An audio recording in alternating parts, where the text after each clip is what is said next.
Donc, bonjour à toutes et à tous, bienvenue sur ce live qui vous est réservé en qualité d'abonné Zone Bourse.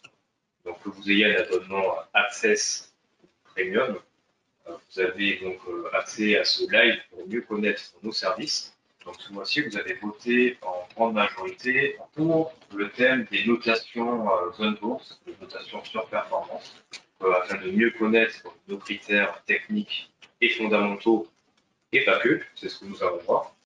Donc, je vous propose de rentrer dans le vif du sujet sans plus attendre en abordant les notes zone bourse, en fait, qui servent finalement à deux choses. Et ça tombe bien que vous ayez soit un abonnement Access ou Premium, puisque ces notes zone bourse vous permettent à la fois d'apprécier les fondamentaux ou la configuration technique des sociétés référencées sur zone bourse. Donc là, ici, on touche davantage aux fiches valeurs, mais aussi ça peut vous, ces notes vous permettent de créer des stratégies de trading ou d'investissement en vous les appropriant. Donc là, on touche non pas seulement aux fiches valeurs, mais aussi au stock screener. Donc le stock screener, c'est ce que vous avez sous les yeux. Et donc c'est un outil qui vous permet de filtrer le marché en fonction de vos critères favoris. Donc, ce que je vous propose là pour la prochaine demi-heure, c'est finalement de switcher entre le stock screener. On va voir ce qui se cache derrière la bête, si je puis dire, qu'est-ce qui se cache derrière chaque critère fondamentaux et techniques. Donc, on va le faire assez rapidement pour switcher également sur les fiches valeurs et voir effectivement comment se matérialisent les notations et comment les interpréter au sein des fiches valeurs. Donc voilà, je fais un rapide check-up. Est-ce que vous avez bien le visuel du stock screener sous les yeux? Si vous souhaitez que je zoome, je peux le faire. Donc n'hésitez pas à me le mettre dans le chat. Donc vous avez ici l'affichage basique du stock screener. Hein, c'est finalement, j'ai tout simplement cliqué sur mon click screener et je suis sur l'affichage de base. Donc vous avez l'ensemble des critères fondamentaux et techniques, donc je pense que vous le savez certainement déjà pour un grand nombre d'entre vous, sur la partie gauche du screener. Donc ça s'organise de cette manière-là. Vous avez la possibilité de choisir la cote, la capitalisation, donc ça on va passer outre, c'est pas le plus important. Nous, ce qui nous intéresse, c'est à partir de cette partie-là, filtre sur notation générale et jusqu'au bas de la page, jusqu'au bas de la page, avec les filtres sur critères ESG. On va en parler par la suite.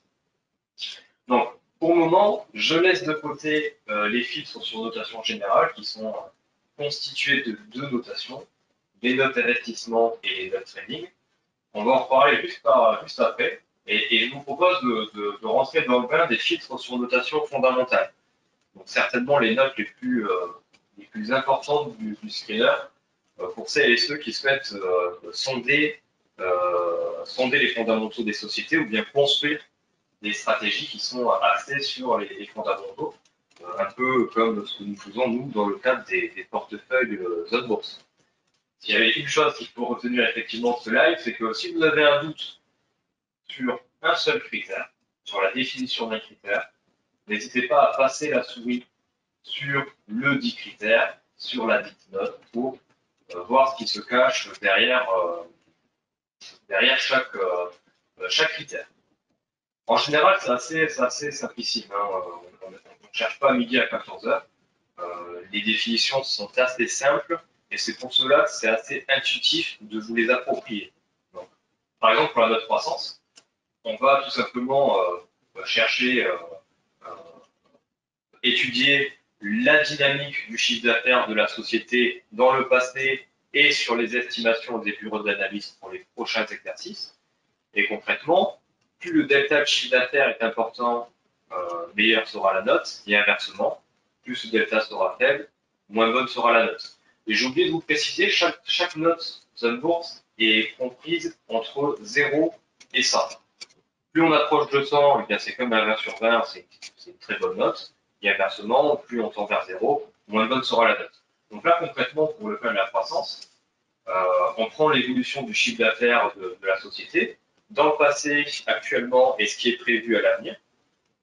Plus cette dynamique elle est importante, plus les deltas de chiffre d'affaires sont importants, meilleure sera la note. C'est tout. Il n'y a pas d'autre chose à interpréter. La note croissance de bourse, elle est basée sur cette étude-là du chiffre d'affaires. Le chiffre d'affaires, encore une fois, c'est une étude qui est dynamique. Elle tient compte du passé, mais aussi de l'avenir. Donc pour la note valorisation, c'est un petit peu plus technique puisqu'ici, effectivement, il faut savoir ce qui se cache derrière pour bien l'interpréter, pour bien prendre en main ce critère. On se focalise, nous, sur l'étude du ratio valeur entreprise sur chiffre d'affaires. Plus ce ratio est élevé, eh bien moins bonne sera la note, puisque plus la société est dite est chère par rapport à ce ratio-là, il y a inversement. Donc je fais une petite aparté sur le ratio valeur entreprise sur chiffre d'affaires. La valeur entreprise, c'est tout simplement la capitalisation boursière auquel on ajoute l'endettement ou bien on retranche la trésorerie. Finalement, c'est la valeur d'une société si, par exemple, on devait la vendre à un peu comme on vend n'importe quoi à la découpe, combien est-ce qu'elle vaudrait si un acquéreur souhaite acheter une société? Alors, on prend sa valeur d'entreprise, donc ce qu'elle vaut, sa capitalisation boursière, on ajoute l'endettement. Si vous achetez une société endettée, eh bien, vous devez supporter son endettement. Ou bien, si elle a une trésorerie, vous enlevez la trésorerie, puisque ça vous enlève de votre prix d'achat, puisqu'elle vous revient aussi. Et donc ça, on l'étudie, on le met en perspective. Alors, soit on le met en perspective par rapport au chiffre d'affaires, c'est ce que nous faisons nous dans le cadre du critère valorisation, ou bien par rapport à l'ébit, ça c'est beaucoup aussi par rapport aux résultats d'exploitation. Et effectivement, vous avez ce ratio-là, plus il est important, plus la société est dite chère, et plus ce ratio est faible. Par exemple, une valeur entreprise sur chiffre d'affaires qui vaut 0,5, ça voudrait dire, si on doit l'interpréter, ce ratio, que si cette entreprise devait être vendue à la découpe, elle vaudrait 0,5 fois son chiffre d'affaires, un demi-fois son chiffre d'affaires. Sur le papier, ça paraît une bonne affaire, mais encore une fois, quand on parle de multiples de valorisation, gardez-le à l'esprit, ça se compare au sein d'un périmètre qui est comparable, hein, c'est-à-dire au sein d'un même secteur, etc. C'est exactement comme le PER, comme le PEG, comme le price to book, les autres multiples de valorisation. Faites attention, puisqu'ici, nos critères de valorisation, c'est des notes qui sont relatives. C'est-à-dire qu'on prend toutes les sociétés de la cote, on va prendre l'ensemble des valeurs entreprises sur chiffre d'affaires, et on les met les unes par rapport aux autres, et ça nous donne les notations qui vont de 0 à 100. Je m'explique. Puisque je vois que je ne suis pas très clair dans le chat. Vous ne pouvez pas comparer le ratio valeur entreprise sur chiffre d'affaires d'une société comme Carrefour. Vous allez sur Carrefour. Euh, Carrefour. Vous avez des ratios qui sont extrêmement faibles, des multiples de valorisation qui en général sont très faibles par rapport à une société comme LVMH. Où vous avez des ratios valeur entreprise sur chiffre d'affaires qui sont beaucoup plus élevés, parce qu'en fait, vous ne pouvez pas comparer deux secteurs différents. Donc voilà, c'était ma petite parenthèse sur les multiples de valorisation. Je pense que je vais insister sur cette notion-là un petit peu plus tard lorsqu'on va étudier les fiches valeurs et comment est-ce que s'incrémentent les notations de bourse dans les fiches valeurs. Mais donc voilà, gardez à l'esprit que le critère valorisation, c'est le ratio, c'est l'étude du ratio valeur entreprise sur chiffre d'affaires. Et donc, on étudie ce ratio, plus ce rapport est faible, meilleure est la note. Encore une fois, on est dans l'inverse. Hein. Si vous souhaitez sélectionner des sociétés qui sont décotées, ça nécessite de sélectionner des sociétés qui ont une excellente note de valorisation. J'insiste sur ce point-là, puisque je sais que vous pouvez faire l'erreur, et c'est tout à fait normal, puisque ça nécessite de faire l'inverse sur la note. Plus le ratio est faible, meilleure est la note. Voilà. Situation financière, donc là, on est sur, bêtement, encore une fois, on est sur des critères très simples. Hein. On va mesurer la capacité de la société à avoir du cash. Donc, le meilleur moyen pour cela, c'est d'étudier l'endettement net ou bien la trésorerie. Si l'entreprise a une situation d'endettement colossale, eh bien, la situation financière sera dégradée, la note situation financière sera pas très bonne. A contrario, une trésorerie pléthorique, un bilan vraiment forteresse avec d'énormes trésoreries, elle devrait avoir une excellente note situation financière. Alors pourquoi je dis elle devrait avoir? Parce qu'il n'y a pas que ça qui entre en compte pour calculer la note situation financière. Donc il y a la capacité d'avoir des liquidités, mais aussi d'en générer. Donc là, pour en générer, nous, ce qu'on regarde, c'est assez universel et c'est un bon moyen de mesurer cette capacité à générer de liquidité. Si on regarde le ratio EBITDA sur chiffre d'affaires, en général, plus ce ratio est élevé, c'est-à-dire que plus la société peut générer des liquidités.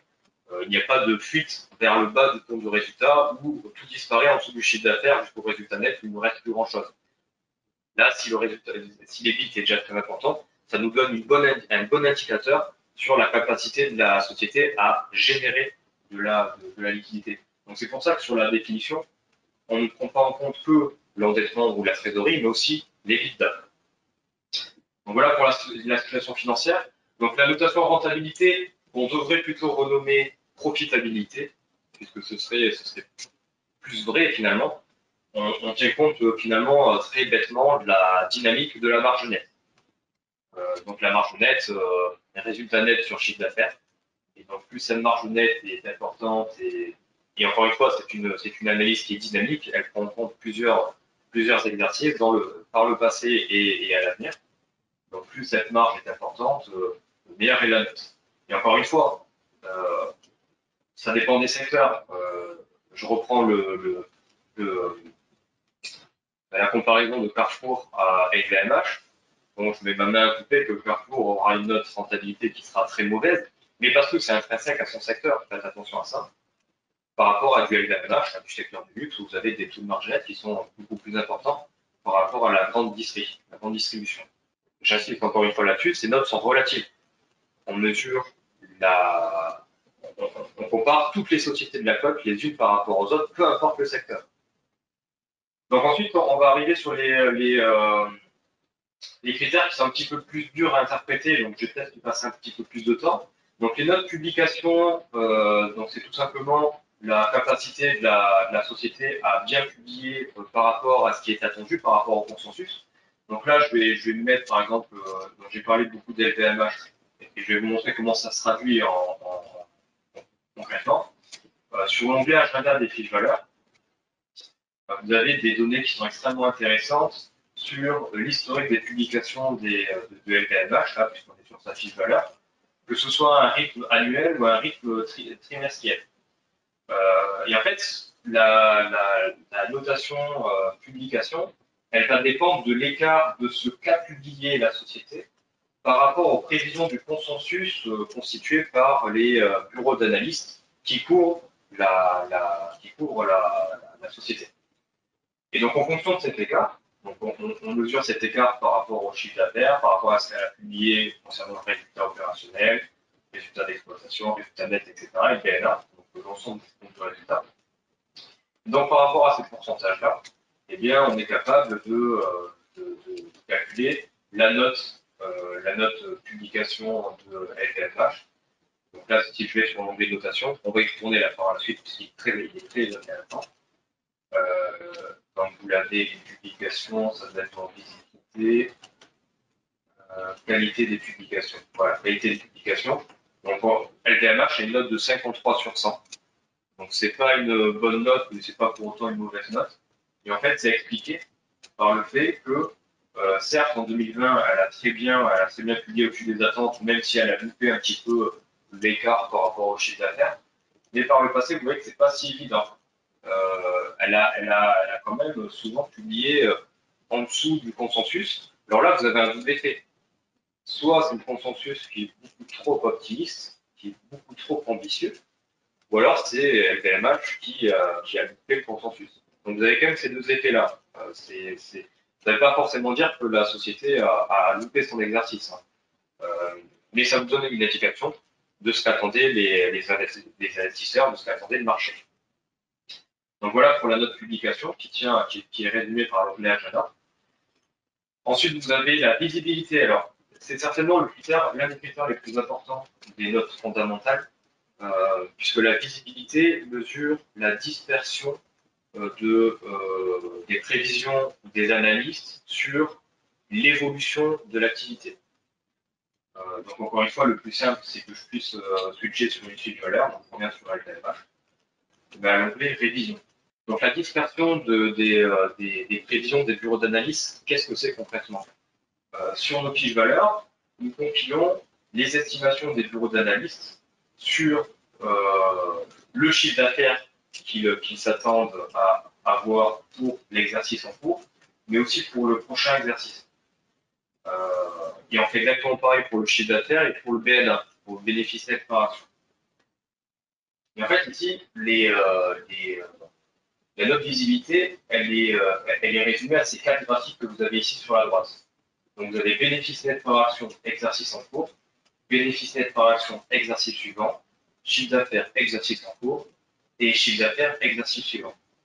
Et en fait, la dispersion, c'est quoi? C'est l'enveloppe, c'est l'écart entre l'analyste le plus optimiste et l'analyste le plus pessimiste. C'est un écart-type tout bêtement. C'est un écart-type.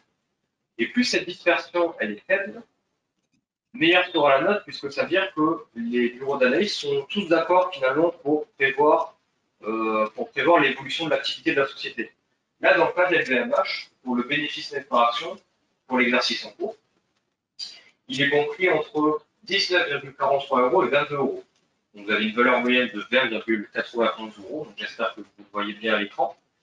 Mais quand on regarde effectivement l'évolution de la dispersion, ben finalement, elle est assez réduite. Bon, elle est assez réduite, c'est normal, puisque plus on avance vers la fin de l'exercice, plus il est facile de prévoir le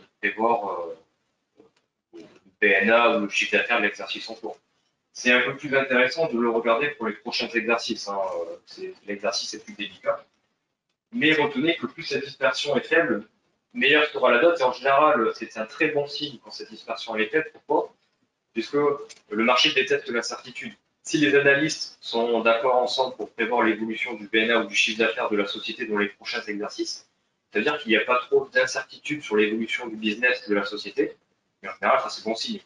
Puisque plus il y a d'incertitudes qui pèsent sur cette évolution, plus le marché en général fera preuve de frilosité. Donc voilà, pourquoi cette note de visibilité est importante et pourquoi est-ce que je vous encourage à l'utiliser lorsque vous construisez des stratégies d'investissement à l'aide de notre SOX Screener. Voilà pour la note visibilité. Donc ensuite, mon PER, c'est tout simplement le ratio cours sur PNA. Je ne vais pas y passer du temps. Gardez à l'esprit que c'est comme le ratio valeur entreprise sur chiffre d'affaires. Pour l'utiliser, ça nécessite de le comparer avec des sociétés comparables et qu'il présente quand même des limites, puisque ça reste un indicateur, un ratio qui est statique, qui ne tient pas compte de la croissance comme le PEG ou d'autres choses. Et bon, une société qui ne se paye pas très cher, en général, encore une fois, c'est pour de bonnes raisons. Donc, méfiez-vous quand même des multiples de valorisation à utiliser avec parcimonie. Alors ensuite, le potentiel, c'est tout simplement l'écart entre la target price des bureaux d'analyse, donc l'objectif de cours moyen, et le dernier cours de la société. Donc si, je ne sais pas, LVMH cote 658 euros et qu'on a, imaginons, une target price à 1000 euros, je dis n'importe quoi, et bien, elle aura une excellente note potentielle, puisque le potentiel sera très intéressant entre l'écart de 1000 et 658 euros. Bon, là, c'est pas le cas en vérité. Hein. L'objectif de cours moyen est quand même assez ambitieux, puisqu'il est de 742 euros, ce qui fait un écart de 13,5%. Voilà, ça reste tout de même parfois intéressant. Donc ça, c'est pour la note potentielle. La note rendement, c'est tout simplement le dividende. Hein. Quel est le dividende et à quel rendement en pourcentage ça correspond en fonction du cours de l'action.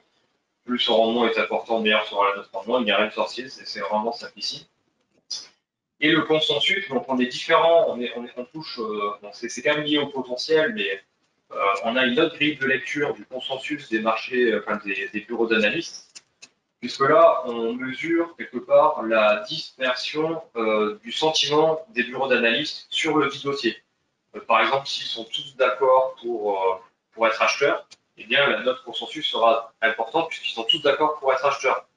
Et inversement, s'ils sont tous vendeurs, s'ils sont tous d'accord pour être vendeurs, on aura une très bonne note puisqu'ils sont tous d'accord pour être vendeurs. Ça veut dire qu'on peut avoir une excellente note consensus, par exemple, mais une très mauvaise note potentielle. S'ils sont tous acheteurs avec un objectif de cours qui est pratiquement égal au dernier prix, et bien du coup, ça veut dire que vous pouvez avoir une excellente note consensus et une note potentielle qui est très mauvaise. Donc voilà pour la différence. Et ensuite, donc les révisions de BNA, 7 jours, 4 mois, 1 an, et les révisions de chiffre d'affaires, 4 mois, 1 an. Donc là, encore une fois, on touche à l'onglet révision que je vous avais affiché précédemment. Et donc, ici, on mesure la, la capacité des bureaux d'analystes à réviser à la hausse leurs estimations de BNA et de chiffre d'affaires. Donc, soit sur les 7 derniers jours pour les BNA 7 jours, soit sur les 4 derniers mois pour le critère BNA 4 mois et chiffre d'affaires 4 mois, ou sur la dernière année pour les critères 12 derniers mois, de BNA 12 mois et chiffre d'affaires 12 mois. Donc là, par exemple, je vous invite à me dire, en regardant cet onglet révision de LVMH, en fonction de la pente des révisions de BNA et de chiffre d'affaires sur les 12 derniers mois, est-ce que vous pouvez me dire comme ça, si à votre avis, la note elle est excellente ou elle est mauvaise? Et dites-le moi, je pense que c'est intéressant pour voir si vous avez bien compris. Alors, c'est une question basique, hein, c'est très simple. Donc, OK pour les réponses. Donc, vous avez compris. Donc, effectivement, la note, elle est très bonne, puisqu'on voit que la courbe des, euh, des estimations de BNA, que ce soit pour l'exercice en cours, hein, 2021, 2022, 2023, elles ont la même pente. Elles sont toutes haussières.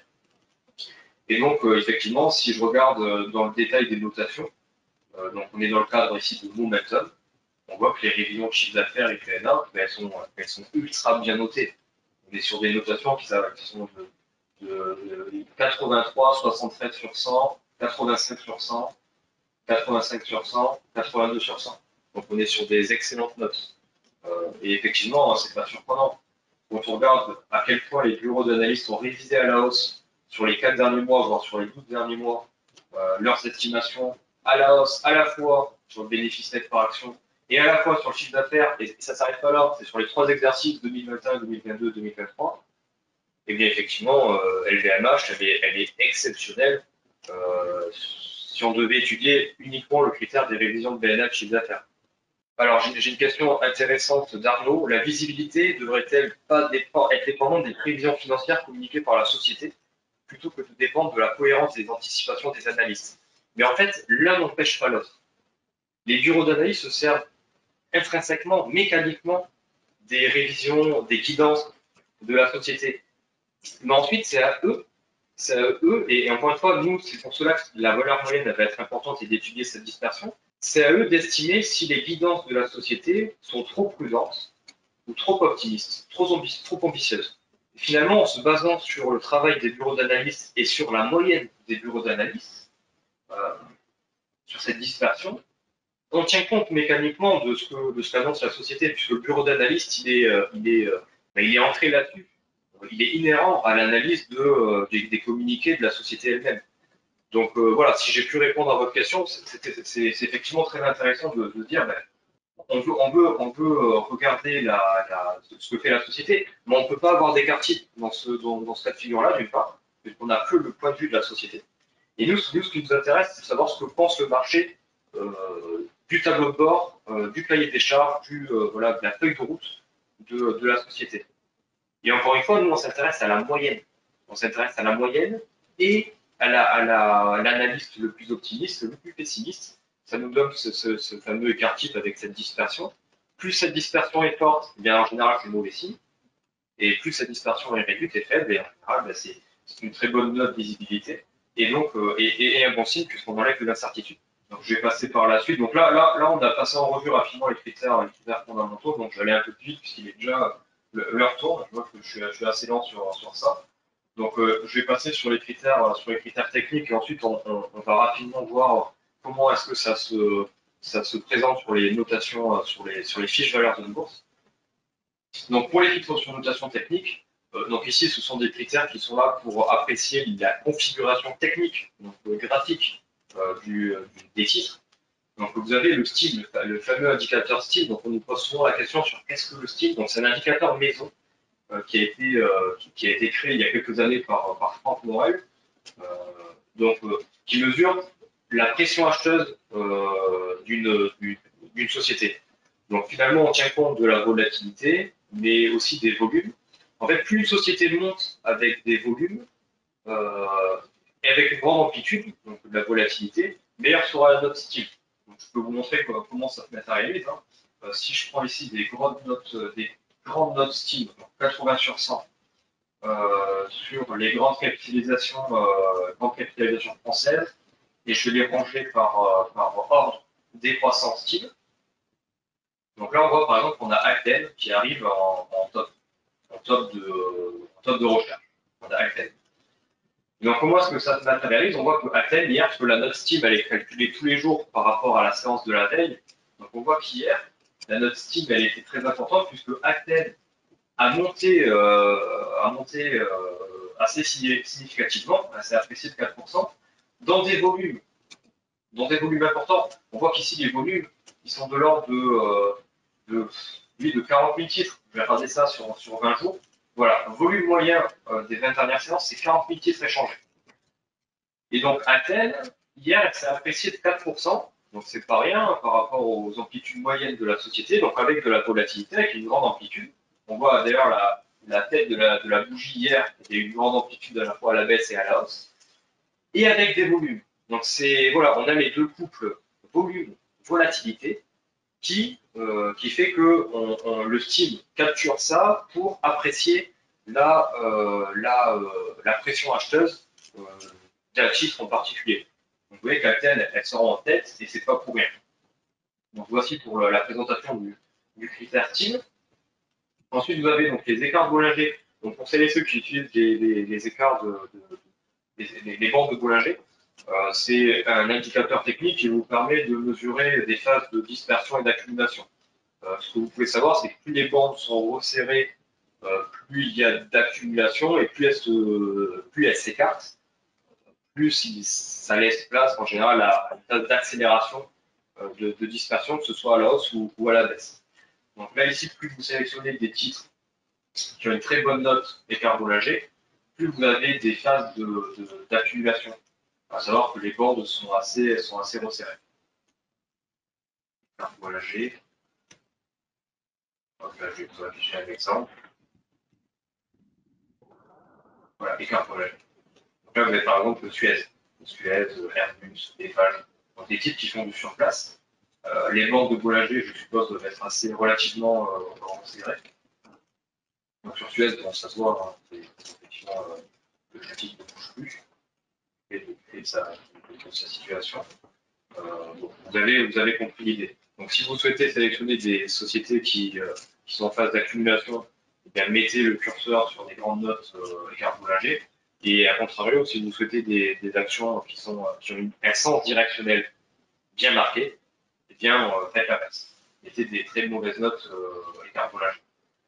Donc RSI, encore une fois, il n'y a rien de sorcier. Plus on est en phase de surachat, moins bonne sera la note. Et plus on sera en zone de survente, meilleure sera la note. Voilà. Dites-moi si vous voulez que je m'arrête sur le RSI ou sur les indicateurs techniques. Je pourrais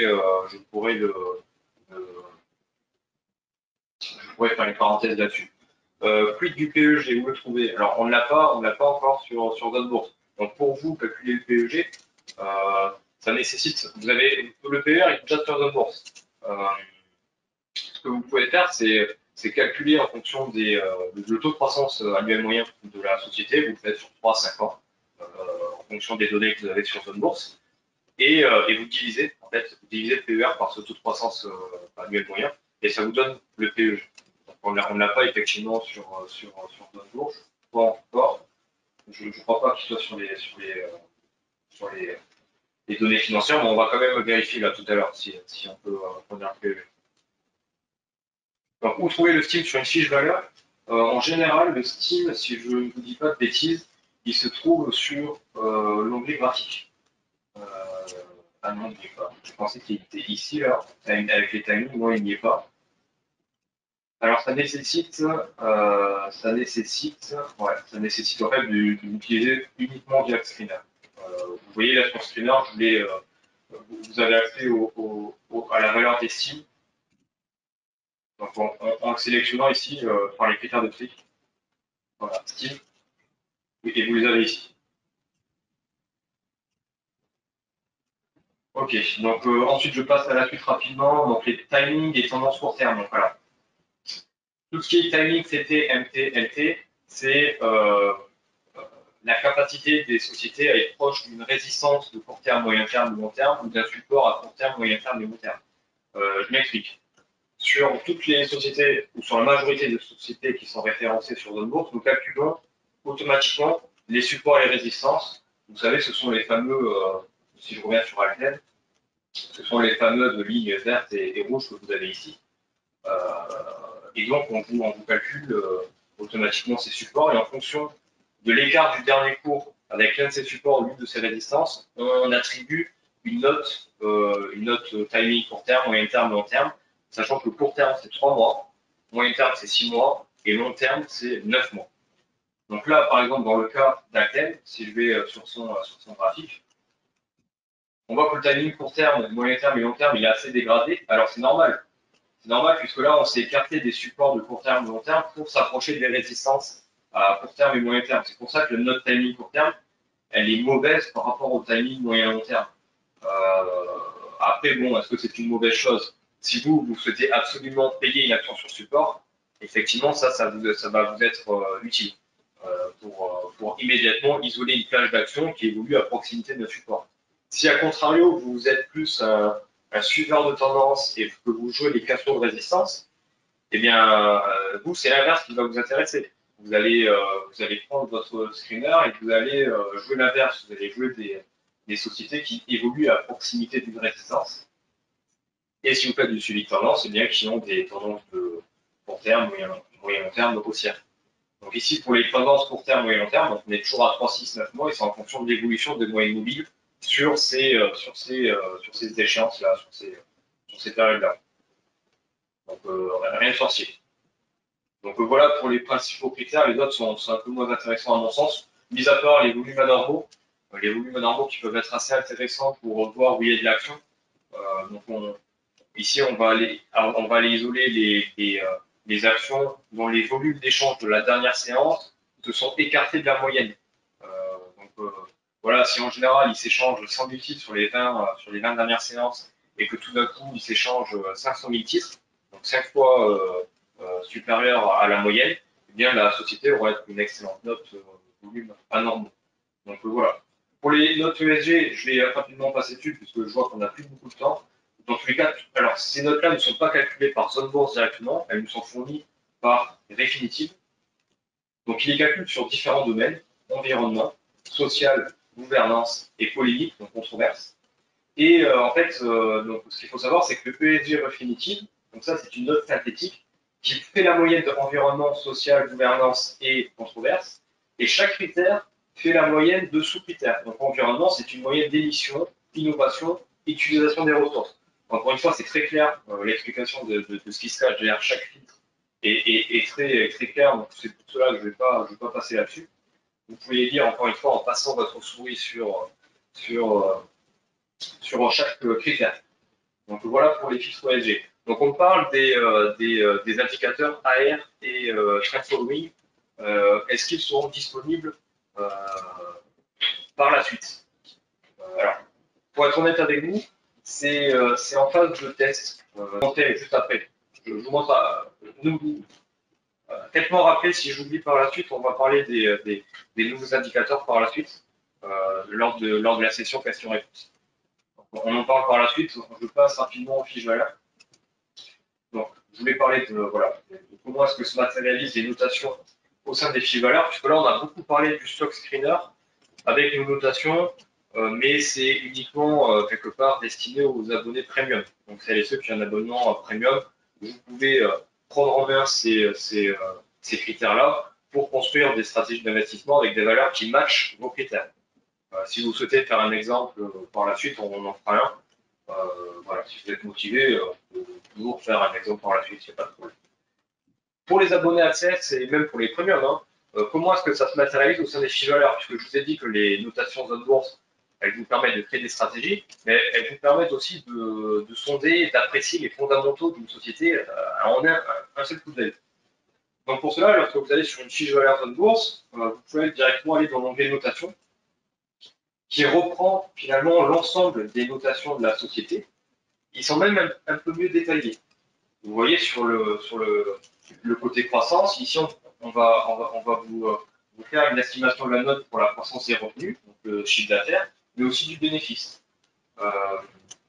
Pour la profitabilité, on avait parlé du critère rentabilité avec l'évolution de la marge nette. Et bien là aussi, on vous présente le même indicateur, mais cette fois-ci pour la marge opérationnelle, l'EBITDA sur chiffre d'affaires. Donc c'est un peu mieux détaillé.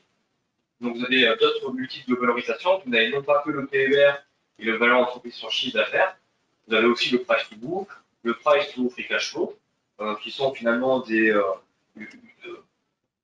une vision de la décote de la société par rapport à sa valeur comptable. Donc ici, le price to book, hein, c'est le ratio court sur les fonds propres, la valeur comptable de la société, ou le price to free cash flow. Donc, exactement pareil, mais par rapport à la génération de free cash flow. Encore une fois, si vous souhaitez avoir le détail de l'ensemble de ces notations, vous passez votre souris dessus et vous l'avez. Donc là, tout ça pour dire que on vous met à disposition l'ensemble de ces notations pour avoir une vision d'ensemble extrêmement rapide des fondamentaux de la société. Ici, on voit qu'LVMH, elle est extrêmement bien notée partout, bon, sauf pour la valorisation. Effectivement, c'est ses points faibles. Donc, c'est comme cela que nous vous éditons la synthèse avec les points forts et les points faibles de la société. LVMH, c'est un rouleau compresseur en termes de croissance, en termes de révision de BNA, de chiffre d'affaires, en termes de profitabilité, en termes de visibilité. Mais elle a des grosses lacunes. Naturellement, bon, c'est des lacunes, on pourra en débattre, hein, sur ces multiples de valorisation qui sont très chers. La question, c'est de savoir est-ce que c'est légitime ou non, est-ce que c'est normal ou non. Là, voilà, chacun peut avoir une réponse à cette question, hein, puisque ce qui est beau est cher. Hein, en bourse, c'est comme ça, il faut garder à l'esprit. Et elle a aussi certaines lacunes, effectivement, sur les divergences des opinions, des analyses, des estimations. Donc là, on touche à la partie visibilité. Ce qui est extrêmement intéressant sur Zone Bourse, c'est ce graphique que je vous affiche ici, qui vous permet de mettre en perspective les notations Zone Bourse de la société en fonction des notations moyennes de son secteur, mais aussi de sa cote, la cote française, toutes les actions de la cote française. Et donc, vous avez d'un seul coup d'œil comment est-ce qu'évoluent les notations d'LVMH par rapport à son secteur. Donc ici, c'est en bleu, c'est les petits traits bleus, habillement et accessoires, et par rapport à sa cote, la France, en violet. Donc là, si on prend dans la partie fondamentaux, c'est le graphique, la partie supérieure de cette sphère, on voit qu'LVMH, elle a des meilleures notes partout ou équivalentes au secteur de l'habillement et des accessoires. Mais par contre, par rapport au secteur, par rapport à la cote française, elle bat la cote sur l'ensemble des critères. Donc voilà, ça vous permet de mettre en perspective les forces et les faiblesses de la société par rapport à son secteur et par rapport à sa cote. Donc voilà pour l'interprétation des notations zone bourse au sein des fiches valeurs. Je vais voir là si vous avez posé des questions. Donc on parle de l'application Android, donc là c'est dans les tuyaux, je sais que je vous dis ça à chaque fois malheureusement, mais c'est dans les tuyaux. Je vous invite à me poser toutes vos questions maintenant. Si vous souhaitez qu'on fasse ensemble une stratégie lambda grâce à ces notations zone bourse, allez-y, faites-moi des propositions et on va terminer sur ça. Donc je coupe l'enregistrement, je vous remercie pour celles et ceux qui vont regarder ça en replay d'avoir assisté, voilà, d'avoir visionné ce live.